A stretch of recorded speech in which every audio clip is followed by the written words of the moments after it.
நான் ரசித்த கவிதை முடியரசனுடைய அழகின் சிரிப்புல ஒரு பாட்டு வரும்.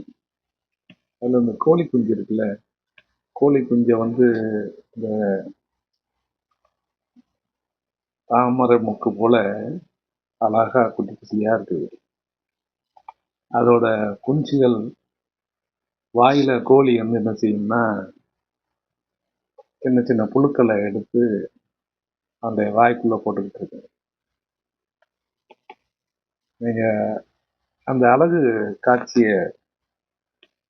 தன்னுடைய பாடல்ல முடியரசனார் தர்றார். அது மட்டும் இல்ல, அந்த வானத்து வீதியில பால் நிலவு வருது, எல்லாருமே அதை பார்ப்பாங்க. வைரமுத்து கூட சொல்லுவாரு, அந்த நிலா நடந்து போற காட்சியை பார்த்துட்டு இளைய நிலா பொழிகிறதே, அதுல முகிலினங்கள் அலைகின்றதே, முகவரிகள் தொலைந்தனவோ அப்படிம்பாரு. பருவ நிலா தினம் நடைபழகும் அப்படிம்பாரு. இவருக்கு எப்படி இருக்கு அப்படின்னு சொன்னாக்க, பால் நிலவு பெண் தனது விண்மீன் என்னும் பல்விரித்து சிரிக்கிறதாம்.